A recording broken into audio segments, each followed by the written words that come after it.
The universe hummed, not in a peaceful, poetic way, but more like a broken engine, rattling air ducts, and a constant, low-grade please don't explode kind of way that was just life on Dock 19. The half-forgotten repair station where Ashen lived. At 17, he already had oil-stained fingernails, a reputation for a short fuse, and a growing list of outbursts logged by his barely functioning therapy droid. But the outbursts weren't really his fault. The universe just wouldn't stop poking him, Ashen. A metallic shriek rattled through the workshop. Grane's grandmother, reluctant parent, and the best illegal mechanic this side of the galaxy stood at the workbench, holding up what looked like the smoldering remains of a plasma torch. "Did you overclock my welder again?" she barked. Her hair stuck out in weary silver tufts. Her coveralls a patchwork of junkyard rainbow colors. She was small, hunched, and about as gentle as a sandblaster. Ashen kicked a nearby scrap pile. It wasn't me, which, technically, was true. It had been him yesterday. Grana narrowed her eyes. "Don't lie. You get that twitch in your jaw."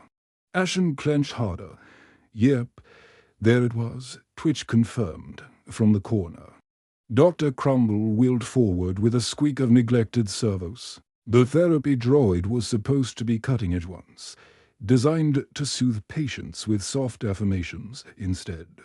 Dr. Crumble sounded like someone had poured chamomile tea into a sizzling frying pan. Observation. Crumble said, his voice glitching, anger levels at beep, dangerously dramatic. Recommendation, breathe count. "Maybe. Bake muffins." "Bake muffins?" Ashen snapped. "In case you forgot. We don't even have an oven." Crumble's optics flickered. "Excuse me. My database confused anger management with baking management. Both involve heat." Grana cackled. "See. The droid's smarter than you. At least it knows where to put the heat." Ashen's cheeks burned. He wanted to yell, to throw something, to storm out into the cold stars until the anger just drained away. But he didn't, because he always came back. He always came back, feeling empty, guilty, and more afraid of himself than anything else. That fear was the shadow of his father, the man who had walked out years ago. People whispered that Ashen had the same temper, the same darkness. Some days, Ashen believed it. He slammed a wrench onto the table. "I'm not him." Grana stopped mid-rant, watching him carefully. Crumble beeped once, softer this time. Clarification requested. "Who is him?" Ashen didn't answer. He shoved his hands in his pockets and stormed out into the docking bay, where the universe stretched wide and endless through the cracked observation glass, out there, among the stars.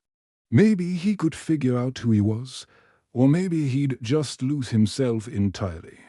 Either option sounded better than turning into his father.